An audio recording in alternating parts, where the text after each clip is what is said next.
চোরাই ছিল গৌসে পাকের দরবারে। এ চোর সন্ধ্যাবেলা ঢুকছে গৌসে পাকের দরবারে চুরি করবার লাগা, কিন্তু এই দিন চোরের বেড়া সুযোগ করতে পারে না। গৌসে পাকের দরবার থেকে রাত্রবেলা বের হয়ে যাবো, দাঁড়ায় গেছে, দাঁড়ায় বের হয়ে যাবে। এমন টাইমে গৌসে পাক আব্দুল কাদের জিলানী কয়, এ বাবা কেন আসছিলা, এখন আবার চলে যাচ্ছ, সাক্ষাৎ তো করলা না? ডাক দিয়া কয়, হুজুর আইছিলাম মুড়ি দইবার লাগিয়া।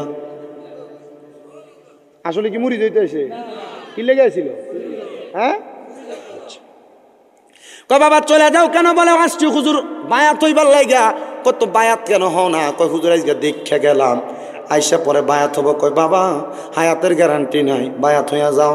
আপনারা যারা বায়াত হন নাই, হক্কানি রাব্বানি পীর মা শেখের হাতে হাত দেন নাই, আপনাদের কাছে আবদার, হায়াত কিন্তু বেশি লম্বা না, কমই আছে। আল্লাহর হস্তে বায়াত গ্রহণ করে ফেলেন। যে কোনো পীরের হাতে ধরবেন, তবে পীরটা হক্কানি হওয়া লাগবো। আল্লাহর নবীজি শিখিয়ে দেয়, হক্কানি পীর চিনার উপায় হইল ইজারু উজুকির আল্লাহ ওয়াজ্লাহ, চেহারার দিকে চাইলে আল্লাহর কথা মনে হইব।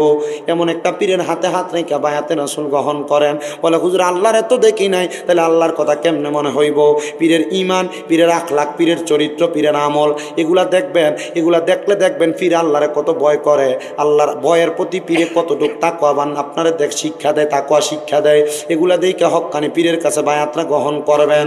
এবার ডাক দিয়া কই, হুজুর ঠিক আছে আমার বায়াত গ্রহণ করাইয়া দেন। হুজুর কই, বাবা বায়াত তো এমনি হয় না, বায়াত সাধারণভাবে হয় না, তাড়াতাড়ি যাও অজু করো, অজু করে তারপরে বায়াত হও। সোরা বেড়ায় কয়, এখন যদি বায়াত না হই, বায়াত না হইলে বেড়া বুঝবো মতলব শরীরে আসিল, ফিটটা দৌড়াইব। আমি বায়াত হওয়ার জন্য অজু করলাম। অজু করে গাউসে পাকের দরবারে যখন আসলাম গো, গাউসে পাক আব্দুল কাদের জিলানীর একটা পুরান পাঞ্জাবি আমারে পরাইয়া দিছে। আর কোন দন সাইনা মুর্শিদ যাইতে আমায় সঙ্গে নিও, ওরে বাজারেরও সাদা মার্কিট আমার রঙে না লাগাইও, মুর্শিদ তোমার গায়ের পুরান জামা দিয়া আমার কাফন পরাই দিও, যাইতে আমায় সঙ্গে নিও, কোন বাতেল ফেরকার ইমাম দিয়া মোর জানাজা নাগি দিও, আরে তরিকতের একটা পাগল পাইলে মোর জানাজা পরাই দিও, যাইতে আমায় সঙ্গে নিও। হায় রে আর কোন দন চাইনা মুর্শিদ, আর কোন দন চাইনা লতিফি, যাইতে আমায় সঙ্গে নিও। একটা জবান বন্ধ রাখবেন না, চিৎকার মেনে বলেন ইয়া ওলি আল্লাহ। এবার সুরা বেড়া সুন্দর করে গাউসে পাকের পাঞ্জাবি পরছে, হুজুরের একটা পুরান পাগড়িও তারে পরাইয়া দিয়া ডাক দিয়ে কয়, বাবা আসো না, তুমি আবার বায়াত গ্রহণ করো। হুজুর কি করতাম? কয় হাতটা বাড়াও। সোরা বেড়া হাতটা বাড়াইয়া দিছে। হাতটা বাড়ানোর পর হুজুর ডাক দিয়া কয়, তুমি বলো আর কোনোদিন মিথ্যা কথা বলবা না? কয় হুজুর মিছা কইতাম না। বলে আর কোনোদিন নামাজ ছাড়তা না? হুজুর নামাজ ছাড়তাম না। ও আদা কইরা গাউসে পাক কয়, যাও তোমার মুড়ি দেওয়া হইয়া গেছে, এবার তুমি তোমার কাজে যাও। তাইলে গাউসে পাক যে কইছে তুমি তোমার কাজে যাও, গাউসে পাক তার কাজের খবর সম্পর্কে জানে। কারণ যারা হক্কানি রাব্বানি আল্লাহর ওলি, তারা চোখ বন্ধ করলে মুরিদের খবরও জানে। জানাই একজন, বলেন না তিনি কে? এজন্য ফিরের সামনে গেলে একটু নত শিরে থাকতেন। আমরা তো যাই আই শেষ, জি না? পীরের দরবারে যাওয়া আওয়ানা সিস্টেম আদব আছে, কথা কই না? ওরে কোন সময় কোন হালে থাকে দয়াল মুর্শিদে, সালাম দিও না তারে সব জায়গায়। ওরে থাকে যদি ভক্তি দিও চরণ নিয় কদম বুসি, থাকে যদি ভক্তি নিয় কদম বুসি, আরে নিয়ত রাখিও তারে তুমি অন্তরের জায়গায়। একটা জবানও বন্ধ নাই। বাবা বলেন পীর মুর্শিদদের সাথে সম্মান তরবিয়ত এমন সম্পর্ক ভালোভাবে লাগানোর দরকার আছে না নাই? এ মুসলমান ইমানদারেরা, গাউসে পাক তার খবরটা যায় না, কয় যাও তোমার কাজে যাও। এ বাইর হইয়া কয়, আরে রাত্র তো আর বেশি নাই, আজকে যদি চুরি না করি তাইলে চলমু কেমনে, খামু কেমনে? এই কথা চিন্তা কইরা ওই বাগদাদ নগরের একজন বাদশার বাড়িতে আবার ঢুকতেছে, আবার চুরি করবার লাগিয়া। কার বাড়িতে? বাদশার বাড়িতে ঢুকতেছে চুরি করবার জন্য। বাদশার বাড়িতে ঢুইকাম সুন্দর পাঞ্জাবি লাগা, দারোয়ান হঠাৎ করে জিগায়, এ বেড়া কই যাও? বলে চুরি করবার লাগা। দারোয়ান কয় এত লম্বা পাঞ্জাবি, মাথায় ফাগরি লাগে, বেড়া চুরি করতে যায়। মনে হয় বাদশার কোনো বন্ধু হবে, বাদশার কোনো সহচর হবে, আমার সাথে রসিকতা করে। দারোয়ান আর তারে বাধাও দেয় না, চুরি করতে প্রবেশ করছি। এ বাবা, কাদিরিয়া তরিকা, চিস্তিয়া তরিকা, নকশবন্দিয়া, মুজাদ্দিদিয়া, যে কোনো তরিকার আপনি যদি বায়াত গ্রহণ করেন, মনে রাখবেন গৌসে পাক আব্দুল কাদের জিলানি যে তরিকাটা, এই তরিকাটা হইল সর্বশ্রেষ্ঠ তরিকা। এরপরের তরিকাও একটাও বাদ না, সবগুলা ভালো, সবগুলাই শ্রেষ্ঠ। কিন্তু গৌসে পাকের তরিকাটা হইল একটা ভালো তরিকা। কেন জানেননি? এই জন্য আশেক তো সুরে সুরে লিখতেছে, ওরে তোমার কাঁধে নবীজির কদম, সব অলিদের কাঁধে তুমি গাউসের কদম। বলেন তোমার কাঁধে নবীজির কদম, আমি সব অলিদের কাঁধে তুমি গাউসের কদম। দয়ার নজর করো আমায় ও গো গাউসে সামদানি, দয়ার নজর করো আমায় ও গো গাউসে সামদানি। বাগদাদে জন্ম কুতুবে রাব্বানি। বলেন অলিদের অলি যিনি গাউসুল আজম জিলানি, অলিদের অলি যিনি জিলানি। বাগদাদে জন্ম কুতুবে রাব্বানি, হায়রে বাগদাদে জন্ম কুতুবে রাব্বানি। হায়রে বংশ তোমার হাসান হুসাইনি, তুমি গইলা মা ফাতেমার নয়নের মনি। কন্যা বংশ তোমার হাসান হুসাইন, আইরে তুমি গইলা মা ফাতেমার নয়নের মনি। আইরে মুর্দা কলব জিন্দা করো ও গো গাউসে সামদানি, মুর্দা কলব জিন্দা করো ও গো গাউসে সামদানি। বাগদাদে জন্ম কুতুবে নি, বলেন বাগদাদে নি। বলেন অলিদের অলি যিনি গাউসুল আজম জিলানি, অলিদের অলি যিনি গাউসুল আজম জিলানি। বাগদাদে জন্ম কুতুবে রাব্বানি, কন্যা বাগদাদে জন্ম কুতুবে। এ দুনিয়ার মুসলমান বাদশার বাড়িতে যাইয়া পুরা বাদশার বাড়ি চুরি কইরা সব মাল হীরা মণি মুক্তা জহরত গুলা গাঁটি বানছে। বান্দার সাথে সাথে ওই লোকটা শুনতে পাইল ফজরের আজানের আওয়াজ তার কানে আসছে। একটা ঘরে ঢুইকাম ওই মালগুলা রাইখা দিছে। চিন্তা করতেছে বাদশা মানুষ, যারা পয়সাওয়ালা হয় দেখবেন এরা কিন্তু একটু দিনের বেশি করে ঘুমায়, এটা অভ্যাস। এটা কি? কিন্তু এই অভ্যাস যে তার ক্ষতির কারণ হে জানে না, অভ্যাস যে তার ক্ষতির কারণ জানে না। বেশি দিন করে ঘুমানো এটা আসলে ভালো লক্ষণ না। এমনে করছে বাদশা মানুষ বেশি করে ঘুমাইবো, উচ্চা লোক আমি নামাজটা পড়ে লই, সোর কিন্তু স্বভাবটা ভালো। এনে আমাদের দাঁড়াইছে মালগুলা রাইখা, এর মন কেমনে পরিবর্তন হয়ে গেছে নিজেও বুঝে না। গৌসে পাক আব্দুল কাদের জিলানির ওই মুরিদ এবার যখন নামাজ পড়ে মাল সামান সাইডে, বাদশার ঘুম ভাঙ্গে গেছে। বাদশার চোখ খুইলা দেখে পুরা বাড়ির স্বর্ণ গয়নার যে বড় বড় বাক্সগুলা সবগুলা খোলা, সন্দুকগুলা খোলা। বাদশা উইটা পুরা রাজপ্রাসাদ গুইরা দেখে আসলেই তো আমার কোনো সন্দুকের মধ্যে কোনো স্বর্ণ গয়না নাই।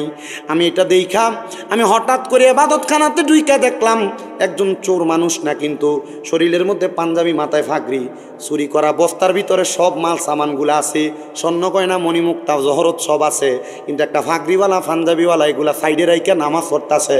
ওই বাদশা মনে করছে এটা সোন না, এটা মনে হয় চোরের থেকে মালদি বাঁচাইয়া মালদি এখানে রাইখা নামাজ পড়ে।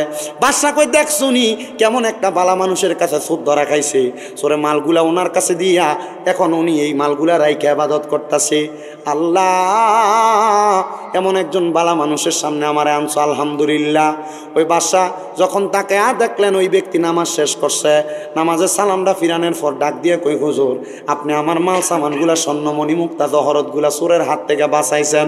হুজুর গো, আমি আপনার কাছে শুকরিয়া আদায় করি, আপনি আমারে আপনার কাছে রাখেন। হুজুর আপনি আমার লেগে একটু দোয়া করেন। হুজুর কয় না রে, আমি আপনার কাছে আসছি, আমি নামাজ পড়ছি, এখন আর মিথ্যা কথা কইতাম না। আমি আপনার কাছে বলি আমি ওয়াদাবদ্ধ, আমি মিথ্যা কথা কোনোদিন কইতাম না। না না, চোরের কাছ থেকে মাল বাঁচাই না, আমি নিজেই চুরি করছি। বাদশা কয় মাগো, এটা কত বড় আল্লাহর ওলি! একটা চোরের সুররে বাঁচানোর লাগে তার সুরের দায়ভার নিজের মাথায় নেয়। বাসা হাতগুলা নত করে ডাক দিয়ে কই হুজুর আপনার মতো অলি আমি আমার জীবনে দেখি নাই। আসলে অলি কথা কই না, আসলে অলি কি? বাসা ডাক দিয়ে কই হুজুর আপনার মতো অলি আমার জীবনে দেখি নাই। একটা সুররে বাঁচাইবার লাগে সুরের পুরা দায়িত্ব আপনি আপনার কাঁধে নিছেন। হুজুর আল্লাহর রাস্তে আমারে মাফ করবেন হুজুর। ও হুজুর গো আপনার কাছে ক্ষমা চাই, আপনি আমার এই মাল সামান যা সরে নিতে লাগছিল আপনি সব নিয়ে যান। বলে কেন? বলে হুজুর সব নিয়ে যান, প্রয়োজনে আমার বাসায় নিয়ে যান, তবে আপনি আমারে মুরিদ করান ছাড়া এখান থেকে যাইতে পারতেন না। সরে কয়েকবার গেলাম চুরি করতাম যে হইলাম মুরিদ, এখন আইসি চুরি করতাম, এখন ধরা খাইয়া করামো মুরিদ। বলে আমারে মুরিদ করান তারা এখান থেকে যাইতে পারতেন না। হুজুর কারি পাগলা, এখন যদি মুরিদ না করায় ছাড়তে হতো না।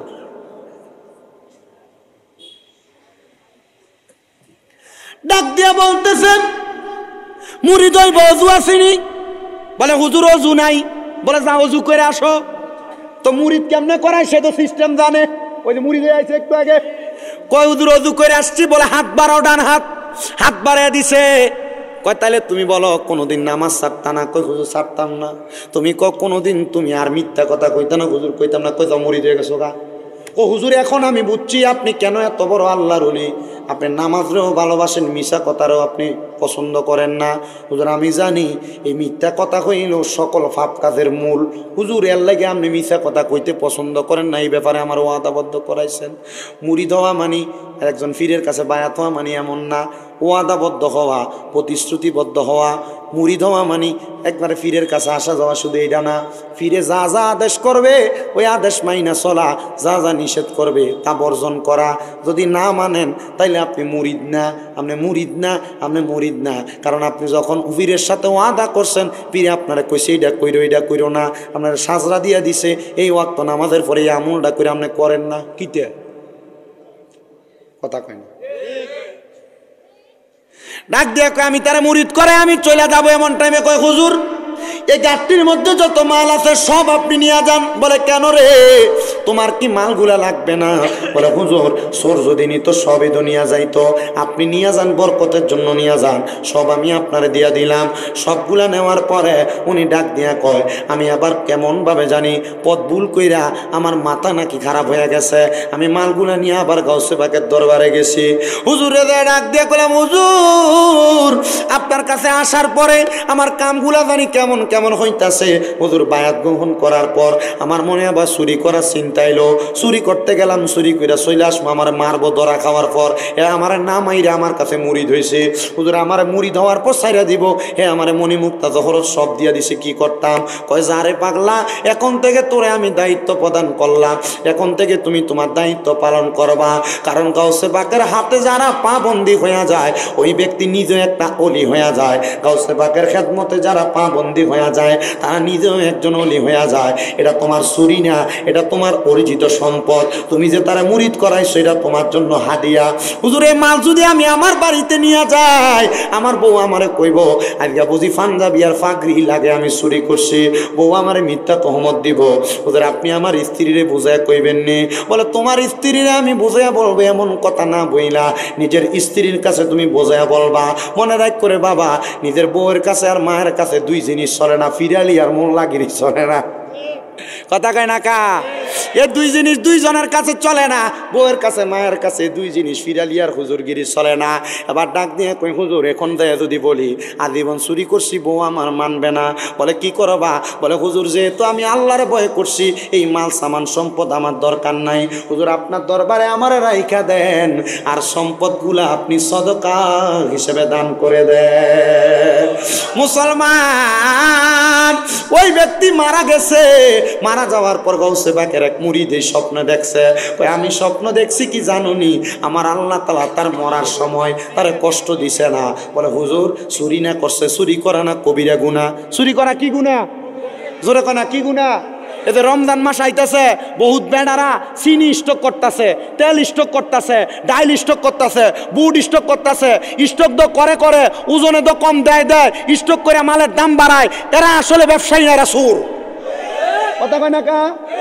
নাকি রমজান মাসে অন্যান্য দেশের ভিতরে মাল সামানের দাম কমায়, অন্যান্য দেশের ভিতরে মাল সামান মানুষকে হাদিয়া হিসেবে মাংনা দেয়, আর আমরা বাংলাদেশের ব্যবসায়ী সাবরা মাল স্টক করে মালের দাম বাড়াইয়া বাজারে মালের সংকট দিয়া মালের দামে দামে বিক্রি করে মুসলমান সাধারণ পাবলিককে কষ্টের মধ্যে ফেলায়। এরা ব্যবসায়ী না, এরা চোর, এরা চোর, এরা চোর, এরা বাংলার জনতার দুশমন।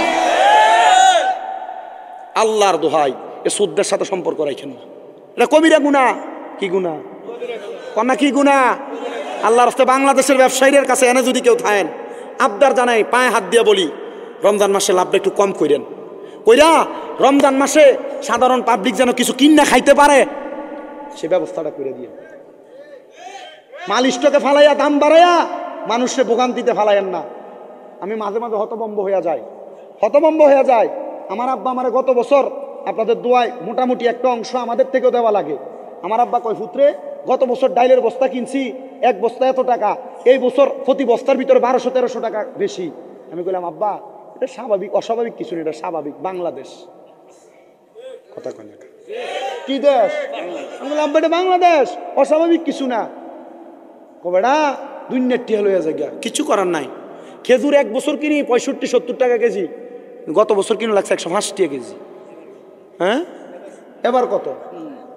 আমি চিন্তা করি মাঝে মাঝে, আমি একটা প্যাকেট বানাই। আপনারা যারা সমর্থ আছে মাহে রমজান মাসে মানুষের প্রতি একটা মায়ার নজর দিবে, আমি একটা প্যাকেট বানাই, 1 কেজি বুট, 1 কেজি ডাইল, 1 কেজি মুড়ি, 1 কেজি চিনি, 1 কেজি খেজুর, 5 কেজি একটা প্যাকেট বানাইয়া চেষ্টা করি 2-1 রোজাদার ব্যক্তিকে হাদিয়া প্রদান করতে। কেউ আমনের মন চায় না, আপনি কিপটা বখিল, মনে রাখেন বখিল ব্যক্তি আল্লাহর শত্রু, আর সাকিউ হাবিবুল্লাহ দানকারী ব্যক্তি আল্লাহর বন্ধু।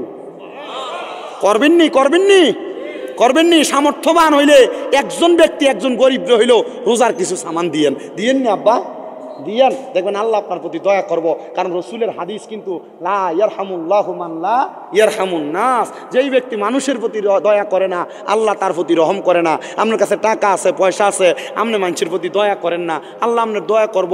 এটা কেমনে আশা করলেন? মনে রাখেন আল্লাহর মায়ের দুনিয়ার বাইরে কবরে গেলে বুঝবেন। আল্লাহ বুঝার তৌফিক দান করুক না। আমি ওই ব্যক্তি কয়, এ বেটা তুমি যে মারা গেলা, তুমি তো চুরি করছো, মরার পরে তোমার শাস্তি। ও বেটা মরার পরে, মরার আগের থেকে তো শান্তি দেওয়া শুরু। বলে কেন? কয় নবীর হাদিস মনে নাই? নবীজি কইছে ইমানদার বান্দার রুহু কবজ করার সময় ইমানদার কষ্ট হয়তো না। নবী কেন? কয় ইমানদারের রুহু যখন কবজ করতে আজরাইল আইব 4 বার আসবো, কিন্তু রুহু নিতে পারতো না। সুবহানাল্লাহ নাইও, কয়বার আইব আজরাইল? 4 বার আইব, রুহু নিতে পারতো না। নবী কেন? কয় 4 বার জন আইব, প্রথমবার আজরাইল আইয়া বুহে হাত দিব, বুহের থেকে আওয়াজ আইব, এ বান্দার বুকের ভিতরে আল্লাহ নবীর ভালোবাসা আছে। এরপরে বান্দার মুহে হাত দিব, কবে বান্দার সেজদা দিছে, বান্দার কপালের ভিতরে সেজদার নূর আছে, কবজ করা যাবে না। বান্দার ডাইন দিকে হাত দিব, বান্দার ডাইন দিক থেকে কইব বান্দা মা বাবার খেদমত করছে, বান্দার রুহু নেওয়া যাইতো না। এবার বান্দার বাম দিকে হাত দিব, বান্দা দান সৎকা করছে, এর লাইগা বান্দার রুহু নেওয়া যাইতো না। তখন বান্দার মুখের বাতাস কালিমার সাথে রুহুটা লয়ে যাবো। ছোট বাচ্চা ঘুমানোর সময় তার মা হাত বুলে দিলে যেমন ঘুমিয়ে যায় হাফছে, এ বাচ্চা এমন ঘুমিয়ে যাবো, ইমানদার টের পাইতো না মরার কষ্ট। আমি মরার সময় আল্লাহ তাআলা আমার কষ্ট দিছে না, আমার দান সৎকা আমার শরীরের অঙ্গে অঙ্গে ব্যথা না দেওয়ার জন্য আজরাইলকে বলছে। আজরাইল ব্যথা দিছে না, ইমানের সাথে রুহু নিছে। ও আব্বা, দান সৎকা করলে ইমানের সাথে রুহু নেয়। প্রধান বক্তা না আউনের আগে 1 লাখ টাকা মসজিদের লেগে দিয়া লাইবা, বলে হুজুর আল্লাহ আমার ধন সম্পদ দিছে, হুজুর আমি দিয়ালাম। গত বছর কত টাকাওয়ালা পয়সাওয়ালারা 2 লাখ টাকাও দিছে, মাশাল্লাহ, ইটও দিছে। জামাই টিয়া চুরি করে খাওয়ান যাবো, তবে কি করন যাইতো না? বাপের বাড়ি ছাছার করন যাইতো না। আহারে, বহুত প্রবাসী বেটারা মাঝে মাঝে ফোন দিয়ে বিচারতে, হুজুর বিদেশ থেকে কষ্ট করে টিয়া ফাটাই, হুজুর হুজুর আমার টিয়া দিয়া তাই তার ভাইয়ের মোবাইল কিনা দেয়। হুজুর আমি বিদেশ থেকে কামাই করে টিয়া ফাটাই, তাই তার আমার টিয়া দিয়া তার বোনের মাসে মাসে একটা 3 পিস কিনা দেয়, দোনো বোনে সমানে মার্কেটে যা। হুজুর তাই তার বাপের ডাক্তার দেয় আমার বিদেশের টিয়া দিয়া। হুজুর কিছু কইলে আর মোবাইল ধরে না। কালকে আমার গাজীপুরের কালীগঞ্জে এক মাহফিলে ধনে কথা কইতেছি, বিচার দিয়ে বসে বেটা, হুজুর মোবাইল ধরে না তো। হুজুর চিন্তা করেন সারাদিন কাম করে বড় যদি ফোনটা না ধরে কেমনটা লাগে। মা বোনদেরকে সাবধান করে দিচ্ছি, মা মনে রাখেন, আপনি যদি আপনার স্বামীর টাকা পয়সা যদি আপনি এভাবে অবাধভাবে নষ্ট করেন, আল্লাহর কাছে জবাব দেওয়া লাগবে। আমি শিখিয়ে দিছি আপনারে, কি শিখাইছি? স্বামী যদি কিফটামি করে, কাজটামি দেখায়, তখন লইবেন মাঝে মাঝে আর কি। হ্যাঁ, পরে কয়ে দিবা, খরচ করে কয়ে দিবা যে আমি এটা করছি। তবে জামাই টিয়া ভাইঙ্গা তুমি এটা করবা, জামাই না দিলে রাগ করে থাকবা, মুখ ফুলে থাকবা, জি না, করা যাবে এগুলা? কথা মানে করা যা মা গন কালার বেরিয়েতেছে ফাওয়া দিনের বেলা কাজ হইলে আজকে রাত্রে মাঝখান দিয়ে কোল বালিশ কথা কয় না এসব মহিলারা কবিরা গুনার শিকার আল্লাহ তাআলার কাছে পাপী সারা রাত্র পর্যন্ত আল্লাহর আযাবের ফেরেশতা এই মহিলাদেরকে বদদুয়া দেয় যে মহিলারা দিনে স্বামীর সাথে ঝগড়া করে রাত্রবেলা বিছানা আলাদা করে দেয় নবীজি বলছেন দুনিয়াতে মহিলাদের স্বামী স্ত্রীর যত ঝগড়া হোক না কেন রাত্রবেলা তাদের শোয়ার বালিশ হবে একটা সুবহানাল্লাহ জোরে কয় না দাও বালিশ কয় না কিল্লে গিয়া রহমতের নবী কন না নবী শিখিয়ে দিতেছেন স্বামী স্ত্রী যত একজন আরেকজনের সাথে লাইগা লাইগা থাকবে আর সারা দুনিয়ার যত জায়গা খালি থাকবে আল্লাহ ওই খালি জায়গাগুলো রহমত দিয়ে ভরপুর করে দিবে কিন্তু মাশাআল্লাহ আগে বাচ্চা ঘুমাইতে এক সাইডে জামাইবু ঘুমাইতে এক সাইডে ঝগড়া যেদিন বাচ্চা মাঝখানে এদিন আমরা কথা কন না কা কথা কি ঠিক না বেঠিক ঠিক হইলেও কইবেন বেঠিক হইলেও কইবেন আমি গত অল্প কয়দিন আগে আমার এক ওস্তাদে আমার দাওয়াত দিয়ে নিছে হুজুরের ভাই ভালো ওস্তাদ নর্মাল ওস্তাদ না কুমিল্লা আলিয়া মাদ্রাসার ওস্তাদ হুজুরের ওস্তাদে নেওয়া নেই তা আমি মোটামুটি এই ওয়াজই করছি করার পরে হুজুরে আপনি মোহর ভিতরে রুমাল দিয়ে বইবে হনে নামার পরে তুই যে ওয়াজটি করছ তোর কত শরম লাগছে না আমি বললাম হুজুর কি শরম মানুষের এটি না করলে মানুষ বুঝবো কই থেকে এই মহিলারা কোনো স্বামীর সাথে ঝগড়া হয়েছে কোনো মহিলা যদি তার স্বামীকে রাত্রবেলা মিলনে বাধা দেয় ঝগড়ার কারণে কোনো রাগের কারণে কোনো গোস্সার কারণে মনে রাখবেন আপনার স্বামী যদি আপনার সাথে শারীরিক মিলমেন্দন থেকে দূরে থাকে আল্লাহর আযাবের ফেরেশতা সারা রাত্র ওই মহিলাকে আযাব দেয় ওই মহিলাকে লানত দেয় একটা মহিলার উত্তম কাজ হচ্ছে এই মহিলা রান্না করতেছে ভাত উতরে পড়তেছে তার স্বামী তাকে ডাক দিলে তার স্বামীর ডাকে সাড়া দেওয়া এই মহিলার জন্য আগে কর্তব্য মারহাবা কয় না তো কিন্তু বেডিয়েত কি হুনে একবার কইলে ঘাটটার এমনি ফাঁক দিয়ে না তারা বালা করে হন্তাছে না হলে এডি দেখেন না শক্তি পাইটটা নিয়ে হনাইবে না দেখছো নি কি গো আপনারা থেকে বেডিয়েত আমার ওয়াজ আরো বেশি হন্তাছে আপনারা এখানে যারা আছে পুরা জিনসারের বেডিয়েত হনে ওয়াজ যদি মেহমান টেমান খাবা তাহলে এটা আরেক বিষয় না আমার এটা মানে মোটামুটি একটা আন্তাজ আছে না আমার ওয়াজ বেড়াইতে থেকে বেরিয়েতে বেশি হনে ওই আরেক বেড়া দেখিতেছে তো বেরিয়েতের পক্ষে কনে ওই আপনার পক্ষে কইতেছি রান বহুত মহিলারা তাদের স্বামীর কথাও শুনতে চায় না স্বামী যদি বলে এখানে যাইও না ওই জায়গায় যাও না কিন্তু এই বেডির প্রত্যেক শুক্রবারে বৃহস্পতিবারে রেড উইনের সামনে না গেলে ভালো লাগে না কথা কয় না কা এ মহিলা শুনো আল্লাহর নবীর ঘোষণা কোন মহিলা তার স্বামীর আদেশ ছাড়া বাবার বাড়িতে যাইতে পারবে না কিন্তু মহিলা জামাইরে সকালবেলা ঘুম লাগায়া পুরা ফুরুরা বাজারটারে বাজার করে লইয়া এ জামাইয়ের খবর থায় না না না না মা বোনেরা মনে রাখবা স্বামীর আদেশ অমান্য করলে আল্লাহ তাআলার জাহান্নাম তোমারে ছাড়বে না কারণ আল্লাহর নবী কই মহিলাদের জান্নাতে যাওয়া বড় সহজ নবী গো কেমনে গো আমার নবী কই 1 নাম্বার নামাজ পড়লে 2 নাম্বার পর্দা করলে 3 নাম্বার স্বামীর আদেশ মানলে 4 নাম্বার তার লজ্জাস্থানের হেফাজত করলে কিন্তু তুমি যদি তোমার স্বামীর আদেশ না মানো গো মনে রাখবা তুমি জান্নাতে যাওয়া আটকে যাবা জান্নাতের মধ্যে যাইতে পারবা না আবার বেডিয়েতের দোষ দিলে চলবে না আমরা বেড়া মানুষের খাদ্য তো বড় খারাপ আমরা মাঝে মাঝে বাড়ির মধ্যে যাই সিগারেট খেয়ে মুখের মধ্যে দুর্গন্ধ বানাই মুখের ভিতরে গুয়ের গন্ধর চাইতে আরো বেশি গন্ধ কয় ওই তখন আপনি বাড়িতে গেলে আপনার লোকে ভালো করে কথা কয় না তখন আর আপনার ভালো লাগে না আপনার ছোটটারে ভালো লাগে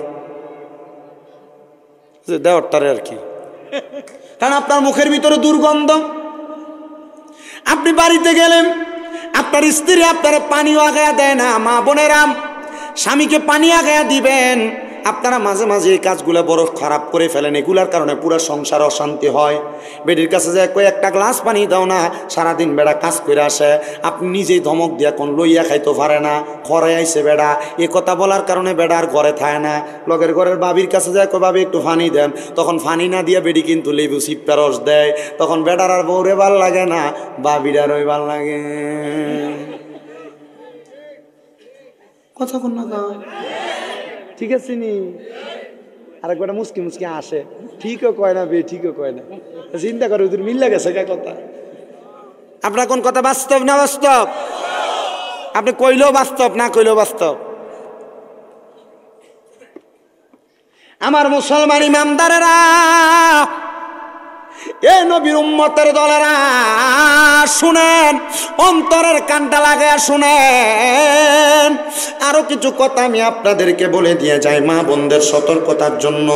আপনারা মা বোনদের প্রতি একটু সুন্দর আচরণ করবেন। বেডি পানিটা দিতে যদি একটু দেরি হয়, তরকারিতে লবণ কম হইলে আপনি ঠাস করে গাল বেড়া খিচ্ছালান, এই জিনিসটা আমরা একটু কমাইতে হইব। নবীদের ঘোষণা, তোমরা তোমাদের স্ত্রীদের মুখের মধ্যে মানে গালের মধ্যে আঘাত করবা না। নবী কেন বলে, তোমাদের স্ত্রী তোমাদের কাছে সাময়িক সময়ের মেহমান, তোমরা তার প্রতি সদাচরণ করবা, ভালো ব্যবহার করবা। কিন্তু আমরা ভালো ব্যবহার করব দূরের কথা, একটু থেকে একটু হলে উমক মারানি জি কুয়া গালি দিয়ালায়। আপনারা ঠিক করেন না কেন? হ্যাঁ, চিন্তা করতেছে হুজুর মাটির বাড়ি দিলে না গুনাগার চিত্তে ওঠে, উপরে ফেপ মালে নিজের গাছ ছড়া। আমি ঠিক করতাম কেমনে? আমি গাইলে আর পরে উজু করে মসজিদ যাইছি। ঠিক আছে নি? সাবধান, আমার নবীর ঘোষণা। আমি এ ব্যাপারে একটু বেশি করে পড়ছি। আমার একদিন এক ওয়াজের নিচে এক বেডি কমেন্টস করে বসছে, কিতা হুজুর আমরা বেডিরা জামাইয়ের কথা শুনি না, বেটারা যে হাউগার বেটারের কথাটি কর না। চিন্তা করলাম মা, আসলে তো বেড়াইতে দোষও কইতে হইব। বেড়াইতে দোষটি না করলে তো পরে আমার ওয়াজ ও বেড়াইতে কবে হ্যাঁ বেড়িয়েতে খারাপ, বেড়িয়েতে দোষ কইছে, অন্ত পরে বেড়িয়েতে আমার ওয়াজ শুনতো না। পরে বাক কইরা অনেক খোঁজাখুঁজির পরে এবার বেড়াইতে দোষটিও পাইছি। এবার নবী আমার কই যে আমরা গালাগালি করি বউরারে। নবী কয়, এ পুরুষেরা তোমরা তোমাদের স্ত্রীদেরকে তাদের মা বাবার নাম তুলে গালি দিব না, কিন্তু আমরা মা বাবার নামটা তুলে বেশি গালি দেই। আমার নবীদিরে যদি প্রশ্ন করেন, নবী কেন গো আপনি কেন বললেন মা বাবার নাম তুলে গালি না দিতে? আমার নবী কয়, আমি নবী হইলাম মহিলাদের বাবা, তো আপনি তো উমক মারানি জি কুয়া গালি দেন। আপনি চিন্তা করে দেখেন গালিটা দেয় কার উপরে? পরে রহমতের নবীর উপরে। সাবধান রে বাবা, স্ত্রীদেরকে গালি দিয়েন না। মনে রাখবেন, স্ত্রীর আপনি যদি ফিট বেড়ে দুইটা ঘুম ঘুম করে কিলো দিয়ালান, গুছিয়ে দিয়ালান, বেডি এত কষ্ট পাইতো না। বেডির মা বাপরে গালি দিলে যত কষ্ট পাইব। মহিলারা কোনোদিন তার মা বাবারে গালি দেওয়া পছন্দ করে না, এজন্য তাদের মা বাবারে গালি দেওয়া থেকে বিরত থাকবেন। এ পর্দার অন্তরালের মা, আপনাদের কাছে আমার করজোরে আবদার, আপনাদেরকে রহমতের নবী পানির সাথে তুলনা করেছে। আপনারা মাঝে মাঝে মুখটা একটু বেশি চালান গো মা, আপনাদের কাছে আবদার, মুখ বেশি চালাইয়েন না। আপনারা একটু চুপ থাকার চেষ্টা করেন। পানি যেমন কোনো জায়গার মধ্যে থাকলে একটু নিরাল হইলে পানিটা একবারে স্তব্ধ হয়ে যায়, পানিটা নড়াচড়া করে না। আপনি যদি এমন স্তব্ধতাইকে নড়াচড়া না করেন, আপনার সংসারে কোনোদিন অশান্তি তৈরি হবে না। কিন্তু আপনি নড়াচড়া করেন বিদায় অশান্তি হয়, আপনার স্বামীর আদেশ মানেন না বিদায় অশান্তি হয়।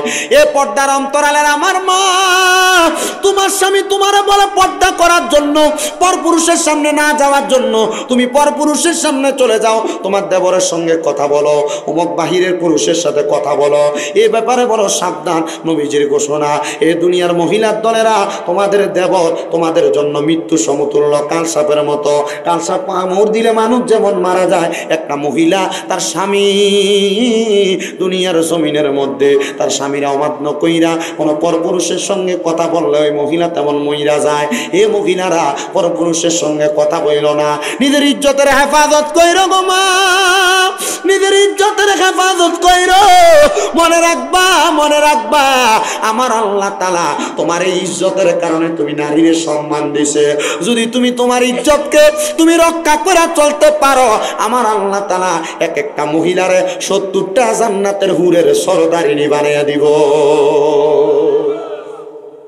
এক একটা মহিলারে কয়টা হুরের সরদারিনী বানিয়ে দিব? 70টা হুরের সরদারিনী বানিয়ে দিব। এ বেটারা বেড়িতে লোকে খারাপ ব্যবহার করতে সাবধান। আপনি দেখেন মাঝে মাঝে আপনার অনেক বেড়াইতে অনেক মহিলা আছে ধৈর্যশীল, কিন্তু বেটার খাইচত বালা না, ঠিক না? শুধু শুধু গালাগালি করে, একটু থেকে একটু গালাগালি করে, মারে, মহিলা চুপ করে থাকে। মনে রাখেন 70টা হুরের যদি বেডি যদি অধিকারী হয়, সরদারিনী হয়, আচ্ছা আপনি কবরে যাওয়ানোর পরে বেডি যদি 70টা হুরের একটা একটা করে দাও, কয়টা? 70 জন একটা একটা করে দিলে, আপনি একটা দিলে 70টা যদি পরে আপনার ভিড়টা কি একটা অবস্থা হয়ে যাবো।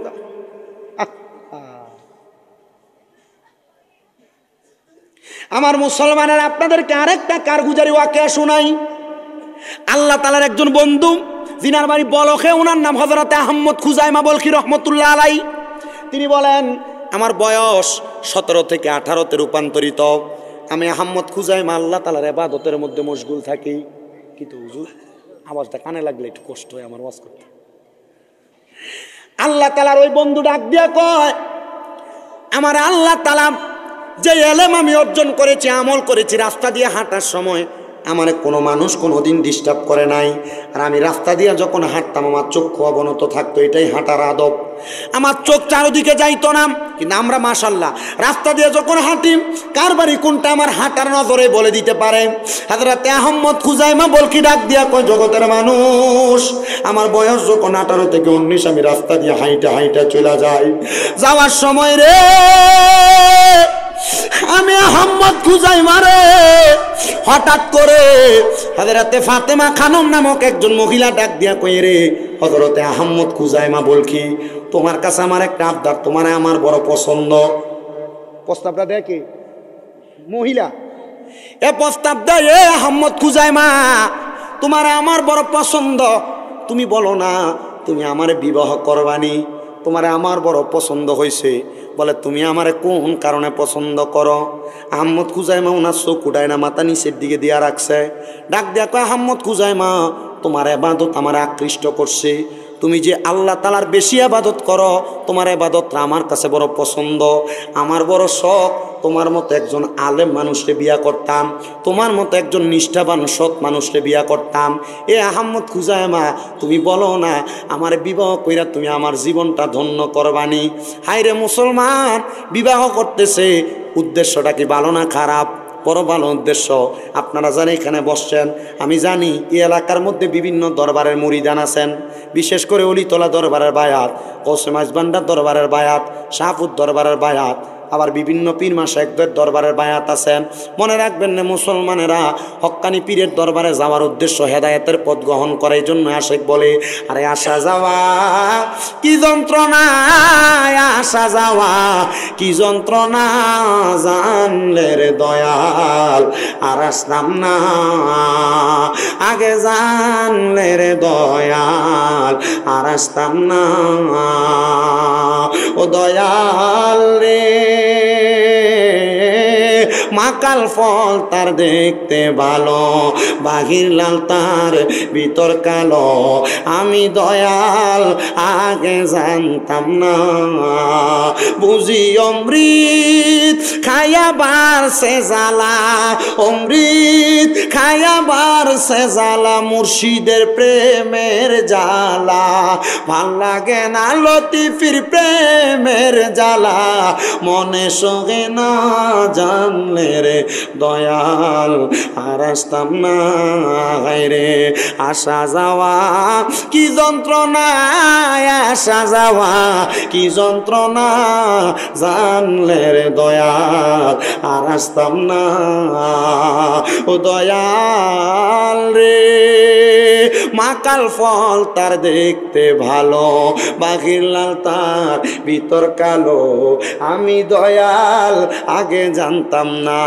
বুঝি অমৃত খাইয়া বাড়ছে জ্বালা, মুর্শিদের প্রেমের জ্বালা, ভাল লাগে না জানলে রে দয়াল আর আসতাম না।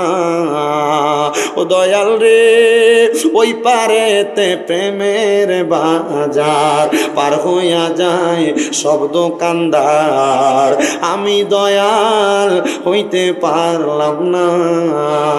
ওরে বুঝি আমার কপাল মন্দ, বুঝি আমার কপাল মন্দ, বাইটাল নৌকা পার কাঁদেন কাটে না, জানলে রে দয়াল আর আসতাম না।